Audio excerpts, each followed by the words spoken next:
From the choreographer of the critically acclaimed Frankenstein, the Joffrey Ballet presents the U.S. premiere of Liam Scarlett's Carmen, a breathtaking ballet filled with desire, passion, and betrayal. This adaptation of the famous opera pulsates with life and reveals the timeless tale of a woman who dares to live on her own terms. See the Joffrey Ballet's Carmen, September 18th through the 28th at Lyric Opera House. Tickets available at joffrey.org. Steppenwolf Theater presents the Chicago premiere of Mr. Wolf. 12 years ago, Teresa was stolen from her parents. Now a precocious 15-year-old, she's been rescued and returned to a family she neither recognizes nor understands. This miraculous reunion sets the stage for the existential question, what nightmares are we willing to face for the sake of our children? Mr. Wolf begins September 11th, kicking off Steppenwolf's milestone 50th anniversary season. Tickets are available now at steppenwolf.org.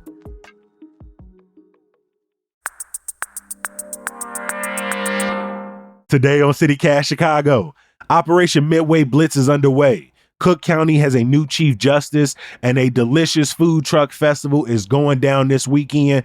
Stick around to find out where. It's Friday, September 12th. I'm Jacoby Cochran, and this is what Chicago's talking about.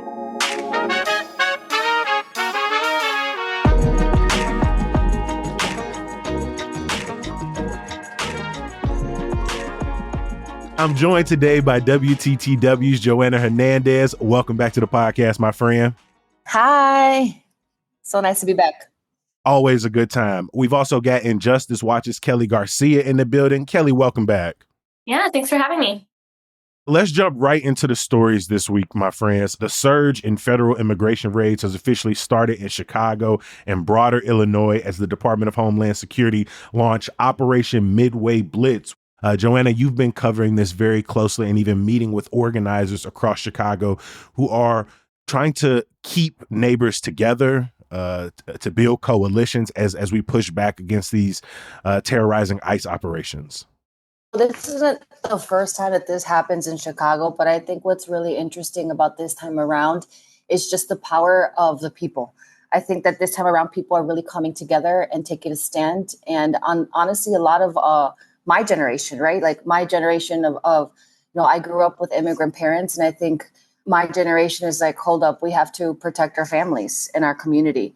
So that's something that I'm seeing that's really remarkable. And I even like talking to my dad about it. I think sometimes he's even astonished by it because, I mean, they came to this country crossing the border, and the help, many of them didn't receive the help. They just had to hustle. And I think to see now coalitions like OCAD and ICE are coming together, and then they're mobilizing. And then there's groups from all these different neighborhoods who are all volunteers. We're talking about volunteers volunteering their time, coming together and responding to ICE sightings, creating WhatsApps, creating different message boards to make sure that the people are protected. I feel like that says a lot about our city. I just saw a video from a Megator Watch training over the weekend, and the amount of energy and spirit in the room, like everybody is afraid for their neighbors, but people aren't cowering in Chicago. The protests are almost daily. The Know Your Rights campaigns are almost daily. The ICE Watch, people calling into the hotline. This is happening every single day as Chicagoans come together to protect some of the most vulnerable amongst us, because no matter how much the borders are and this racist president shout that they are going after the worst of the worst and criminals, right? We know that these are dog whistles to expand a racist and prejudiced campaign. What's unfortunate about this is that, as we know, Chicago, there's so many people who are undocumented, but people who've been living here for decades, right? This is their home, on top of people who are DACA students as well. I mean, to the point that I had to print out my parents' passports and make sure that they have that they have everything they need in the car in case they get stopped. I mean, the last thing we want to do is create fear. But I think what these groups are doing is trying to empower these communities and be like, hey, you guys have rights. This is what you need to do. And also a reminder that there's a lot going on and you can do something about it. If you feel like this is not affecting you, you kind of need to take a step back and rethink that, because we all have we all can do something, and that it can be as simple as recording, or if someone's getting stopped, just stop there and use your privilege. You mentioned this isn't the first time a targeted operation has been at Chicago's front door, and I don't just mean in the last couple of years or the last decade, as the Trump administration has sort of built up the anti-immigrant vitriol. We saw mass deportations under the Biden and the Obama administrations as well. But you even this week went back further than that. I'm talking like 70 years to kind of talk about the historical context behind kind of raids, but also the community organizing as well. No, I guess I think this is really interesting, and it's part of history. I mean, back in 1954, the as Eisenhower administration launched Operation Wetback in response to rising anti-immigration sentiment.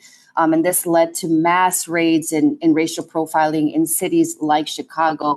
In fact, they targeted the near West Side's Mexican community as they were preparing to celebrate the Mexican Independence Day, right? I mean, that's next week for us.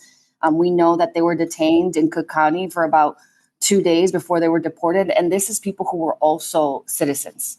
So they were citizens. And I read that about 20,000 to 40,000 people were deported from Chicago. And again, many of these people were citizens. Living in Pilsen and also coming from an immigrant family myself, I think it's really empowering. It's really heartwarming, powerful to see community members, neighbors, even from other neighborhoods coming in and providing as much support as they can. I want to give a shout out to some of the local newsrooms, news organizations that have been publishing a lot of Know Your Rights information, but also documenting what's happening on the ground. I think that's also a really important piece moving forward, because a lot of what we're seeing is, beyond the legality of the situation, right? Like, I think we're beyond what's legal or not. And so I think it's really important to be able to document and show what's happening, how things are escalating, and preparing people for that. Some of the organizations like Cicero Independiente, Injustice Watch, Invisible Institute, The Tribe, Lumpen Radio, Investigative Project on Race and Equity, The Reader, Southside Weekly, Block Club, Chicago, and Borderless Magazine. They posted on Instagram recently, we are a group of journalists across newsrooms in Chicago collecting video related to use of force, stop and frisk, and traffic stops conducted by federal agents and potentially, if they ever arrive in Chicago, the National Guard.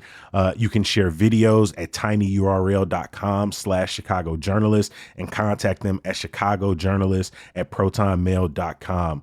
I agree, Joanna. One of the things that has been important, and I've had to be reminded of this, Diego did when he was on the show, the fear, the frustration, the exhaustion, it wears you down, right? That hopelessness starts to set in, but he reminds people that through these coalitions, they have been able to bring some people home. They have been able to get some legal wins. And I understand that when we are talking about, as Kelly mentioned earlier, what is legal or illegal or trying to work through the justice system, all of that feels fraught right now, especially when you have an administration that does not care about the law.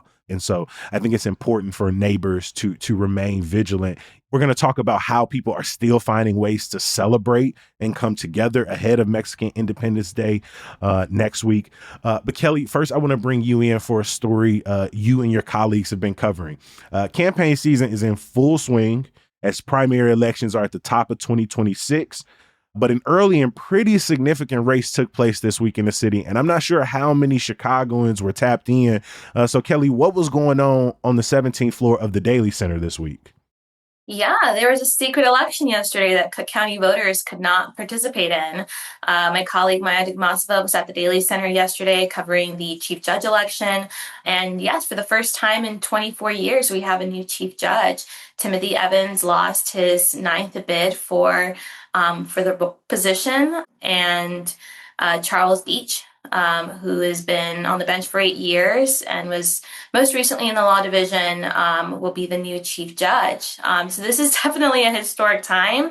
Definitely happened under the radar. I think a lot of people were not aware about this. It's very similar to kind of like a Pope style election.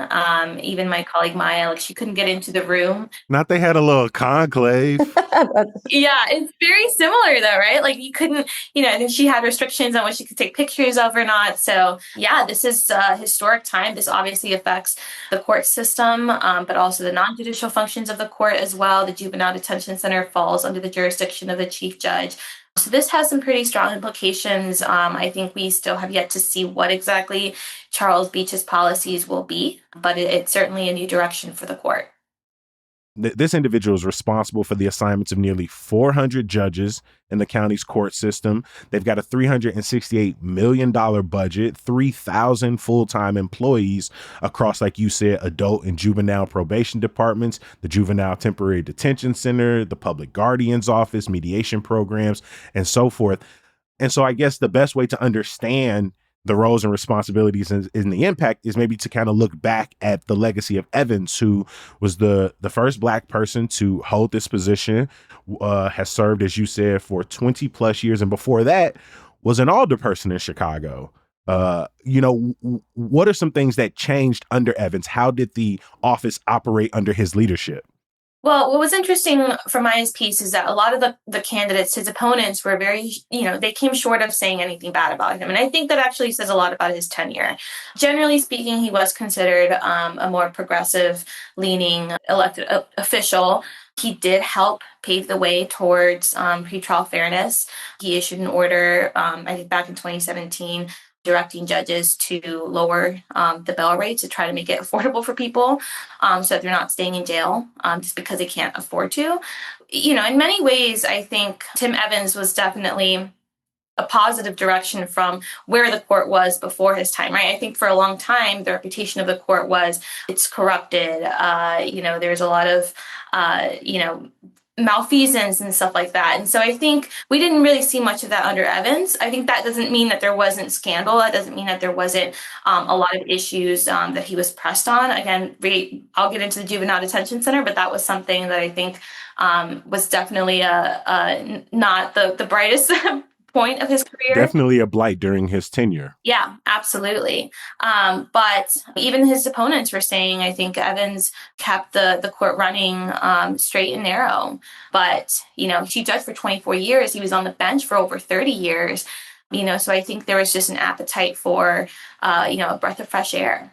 As you mentioned, he was around during the implementation of Illinois' cashless bail system. Maya also covered that he opened courthouses specifically for domestic violence cases, expanded restorative justice programs. We've seen with the election of Eileen O'Neill Burke a move away from more progressive policies in the state's attorney's office, a return to some more conservative policies. Do you have a feeling that same transition could be in the future for the court systems under Judge Charles Beach?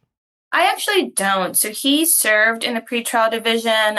It's my understanding that he also actually helped pave the way towards the Pretrial Fairness Act. So, it does seem like he, will probably be on the same foot. He did tell my colleague Maya there's a growing need to respond to the changing dynamics, and in particular to immigrants. So that was interesting to hear. But again, he was very vague about what his policies are going to be moving forward. So it'll be interesting to see what happens.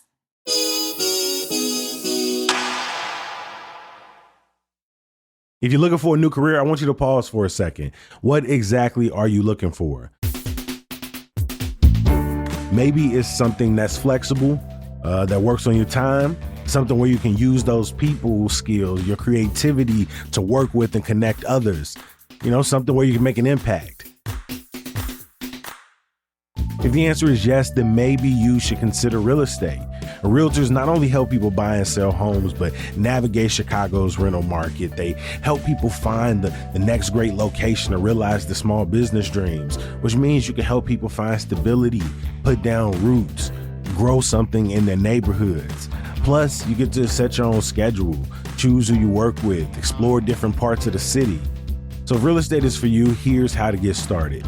Visit realtorsrealestateschool.com today to schedule your free career consultation. That's realtorsrealestateschool.com.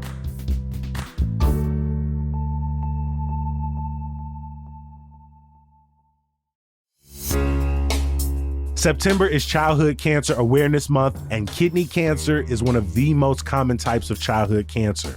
The Kidney Cancer Association is committed to creating awareness and raising funds for research to find a cure through Chalk Your Walk. Basically, you chalk some art on the pavement, maybe in your driveway or on the sidewalk outside your apartment. Include chalkyourwalk.org on your drawing, then post photos of your art on social media and tag Kidney Cancer Association. Seriously, you can draw anything, something that brings you joy or an encouraging message, and just tag Kidney Cancer Association. Learn more or donate directly at chalkyourwalk.org. Joanna, I want to come back to you. Last week, one of the big pieces of news as these ICE operations were being announced was organizers were going to cancel one of the biggest festivals in celebration of Mexican Independence Day, El Grito. But this week we got some updates, but also you have been talking with people just about the importance of Mexican Independence Day celebrations in Chicago. So El Grito is a 2-day festival that actually started last year by a group that also runs several restaurants and businesses in Wrigleyville, actually. But anyways, they had to cancel it because of obviously the threats, and I'm afraid that there would be ICE raids. I do have to say that regardless of that festival, people are most likely still going to be in the streets downtown. I mean, this is just tradition, right? Where like hundreds of cars, they line up downtown, down Lakeshore. They're walking down Michigan Avenue with their flags. So this is something that I don't think is going to stop. But they canceled the Grito event, but a group, the Comité Culture Mexicano de Chicago, they decided that they were going to continue El Grito Festival, and they're going to conduct it at St. Paul Catholic Church in Pilsen. I mean, this is the same group that pretty much came together to also fight to open the Benito Juarez School in Pilsen. So there is just tons of history, right? I mean, we know from a recent study that 70% of the Latino population here in Chicago is Mexican.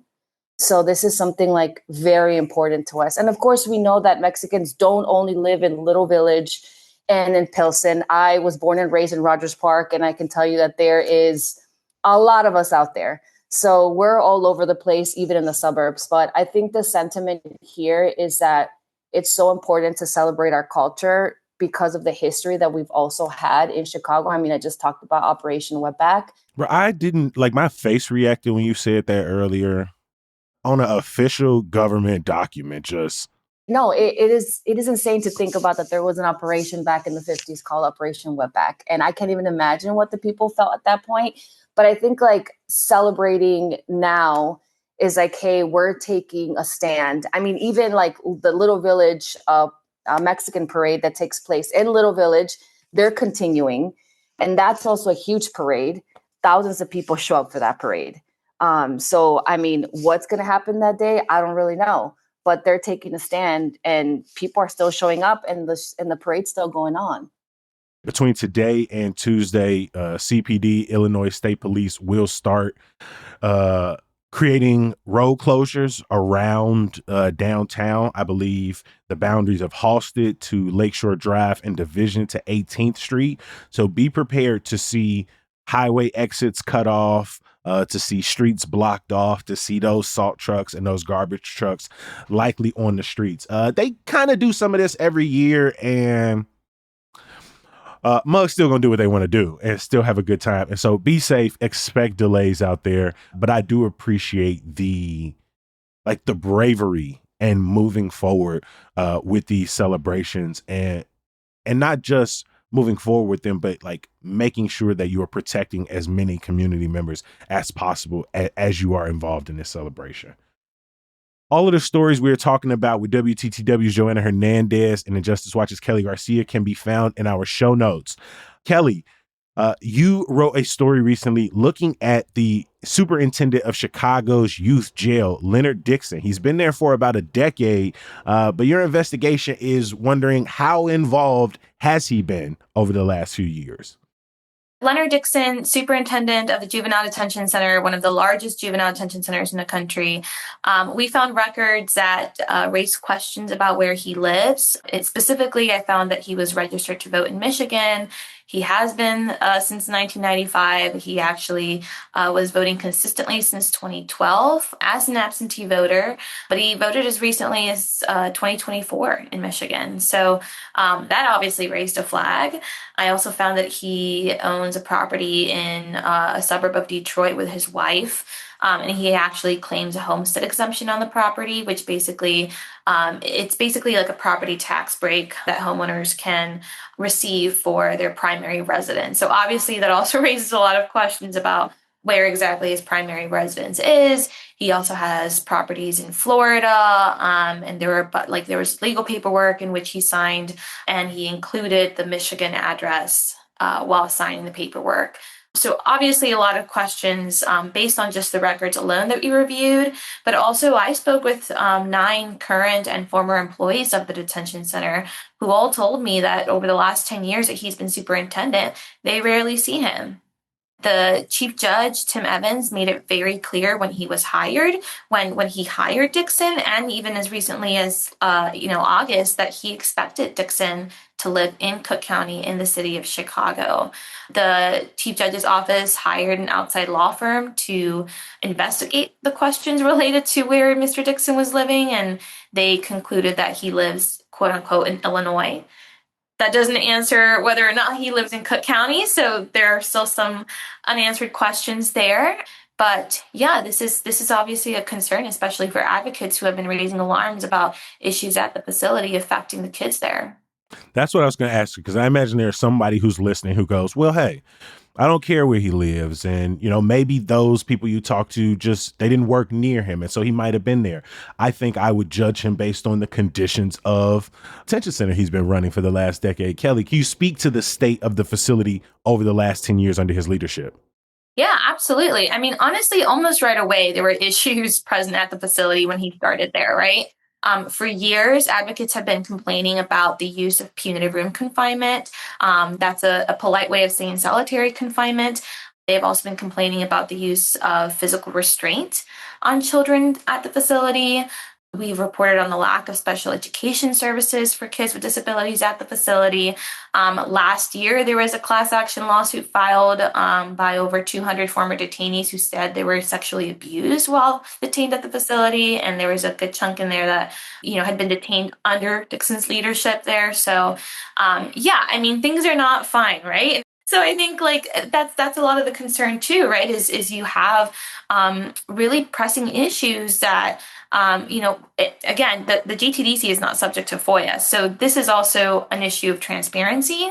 And so, advocates are absolutely right to wonder, well, if all these issues are happening, who's actually responsible for the juvenile detention center? One last question, because you mentioned up top that outgoing Chief Judge Timothy Evans is the one who hired Dixon all those years ago.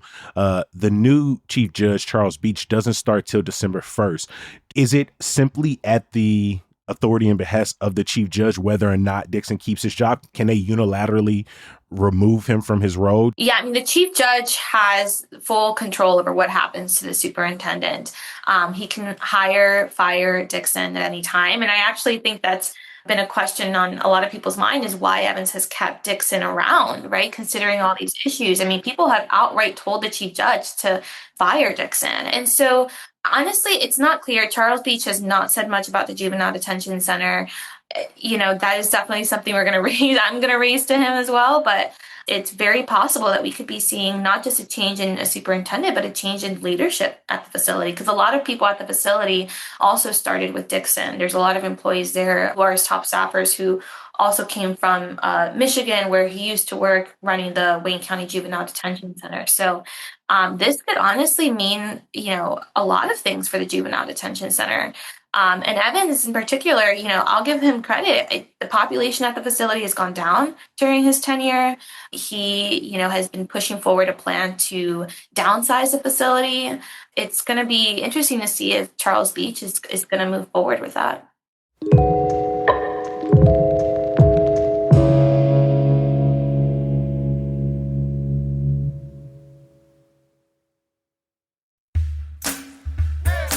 Look, I know we all enjoying this mild September weather, and I know you don't want to talk about it, but winter is coming.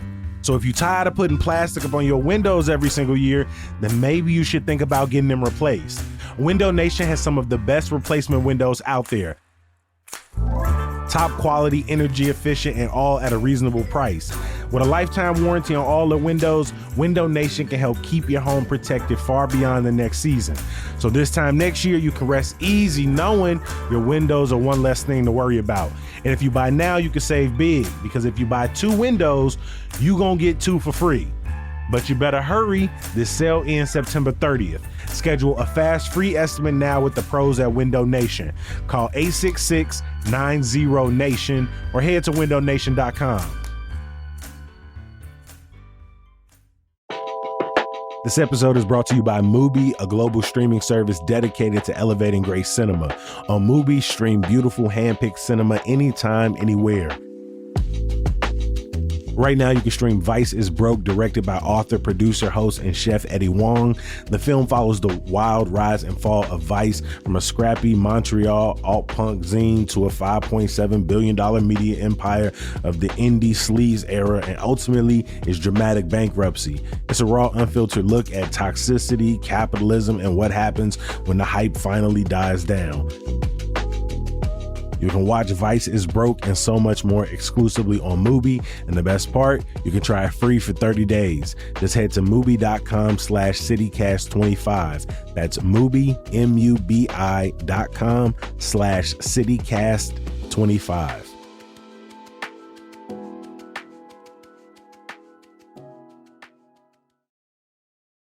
Every single episode of CityCast Chicago ends the exact same way, and that is with me begging you to bring your ass here for the next episode. You know, I think, you might take it for granted. I say 4 years, 1,100 episodes. You're like, oh, they gonna be here. They gonna be here until they don't want to do this no more. No, we gonna be here until you don't want us to do this anymore. And so please share us with your friends and family. But also at the end of every episode, some good news.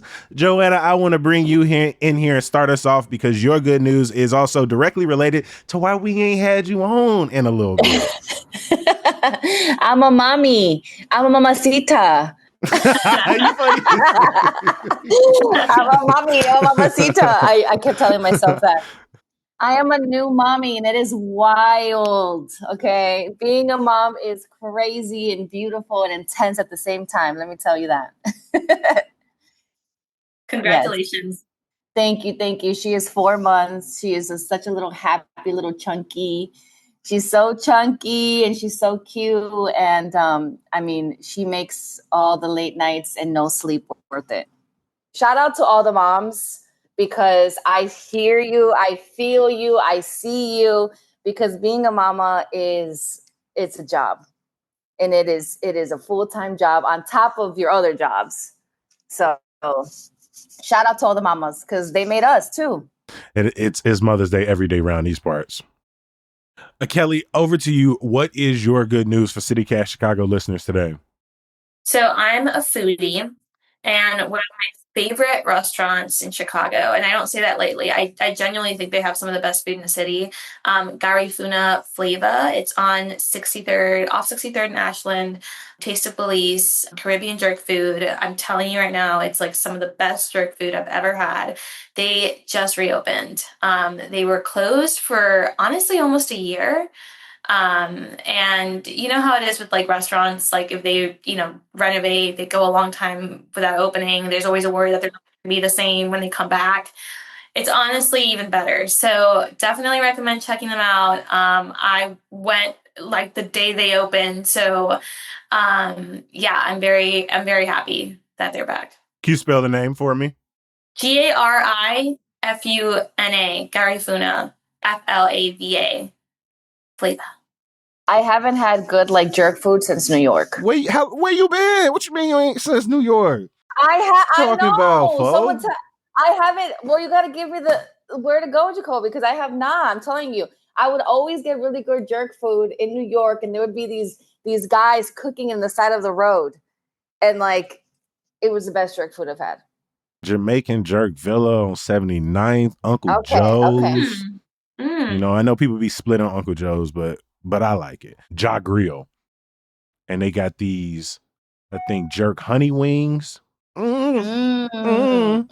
Mm. I'm missing out. Apparently. And they only got the oxtails a couple times a week, so you gotta be tapped in and get the oxtails. But Kelly, what do you get when you go? So it is, honestly, it's really spicy. And to me, the least spicy thing on the menu is their chicken legs or chicken thighs. They have like cuts of chicken. Their chicken wings, though, they're really good. They're just a little too spicy for me, but I promise you, they're so good. They also have oxtail. But yeah, their wings are their most popular item. They're like sold out all the time. So definitely get the wings if you can. I am going to stay on food for my good news. And I'm going to take us out to Pullman for a free food truck festival that's coming to West Pullman this weekend. It's hosted by the Far South Community Development. And funny enough, they're going to have What a Jerk out there. They also going to have Harold's Taco 606.